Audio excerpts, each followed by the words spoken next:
Honestly, to all the people who start every public event now with one of those land acknowledgements where they say, I'm standing on land that was stolen from the proud indigenous people of the Chumash tribe, I say either give it back or shut the fuck up.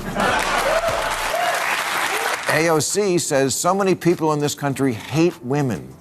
Oh, geez.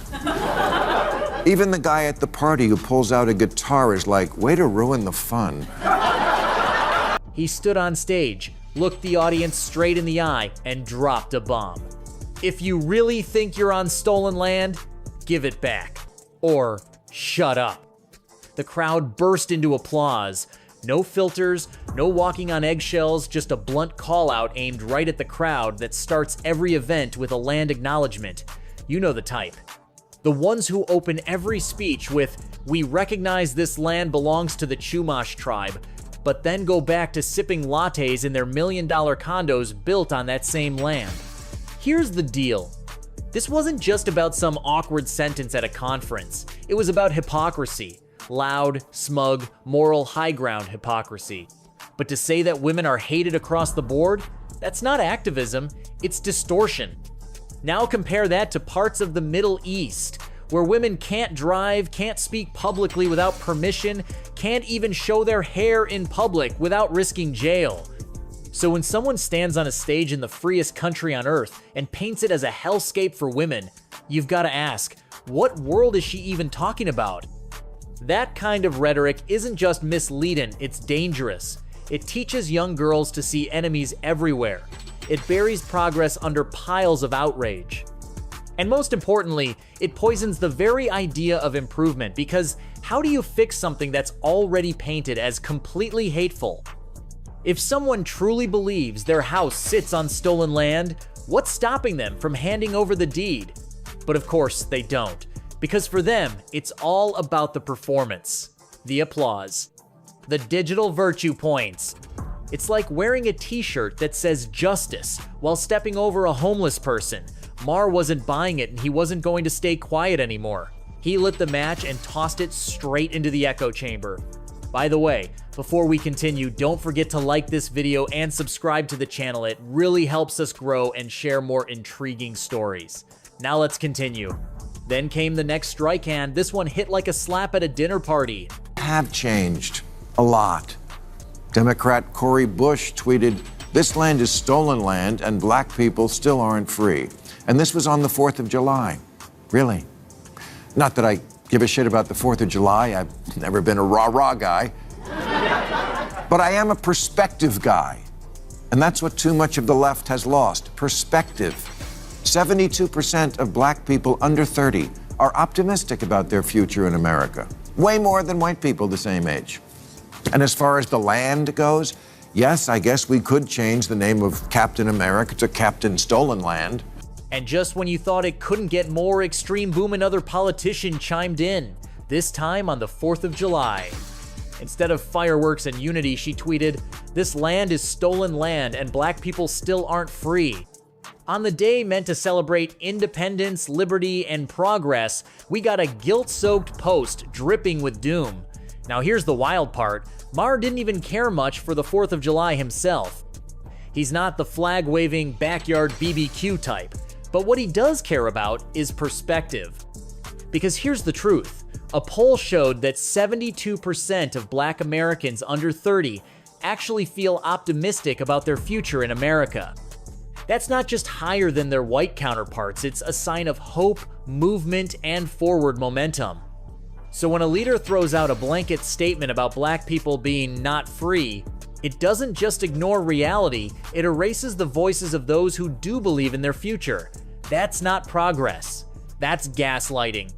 And Maher wasn't about to let that slide. He ripped into what he saw as a growing trend on the leftist obsession with painting America as irredeemable. An op-ed in Time magazine said the ice bucket challenge even seems to be suggesting that being cold, wet, and uncomfortable is preferable to fighting ALS.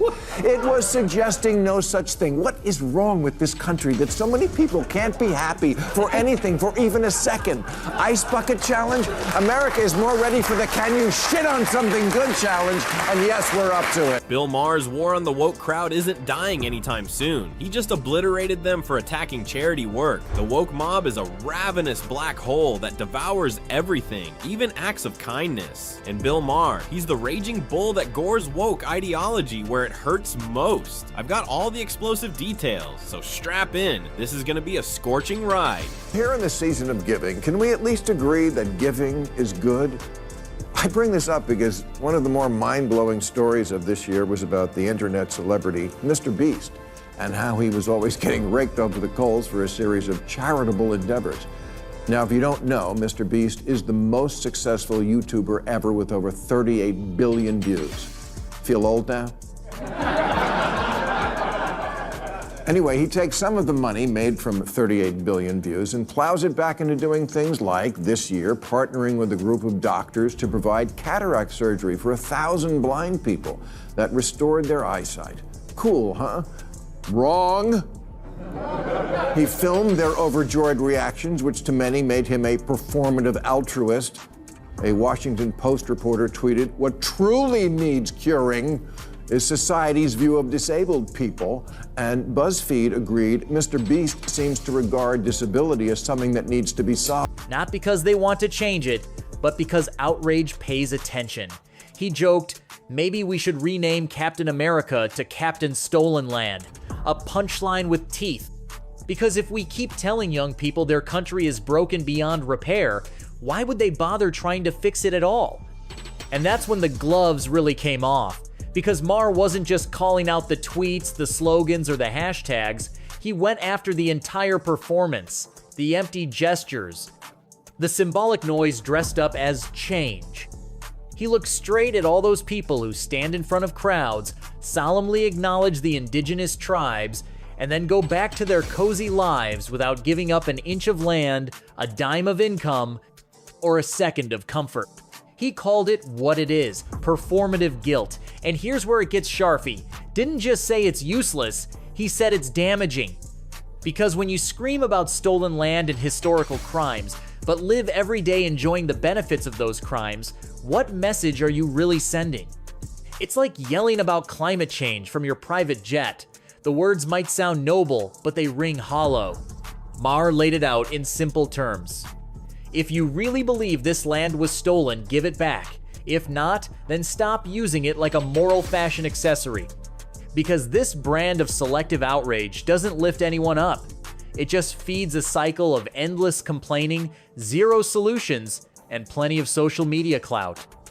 In the end, it's not about justice, it's about looking good while doing nothing, and Maher wasn't having any of it. And just when the air was already thick with controversy, the spotlight turned to another familiar face, Alexandria Ocasio-Cortez, again. This time, it wasn't about land or history. It was about something she said that left even the most progressive heads shaking. She claimed, so many people in this country hate women. Again, but let's get real for a second.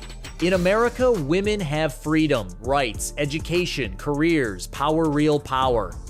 They're CEOs, politicians, pilots, soldiers, and cultural icons. They speak freely, dress how they want, run businesses, raise families, and lead protests.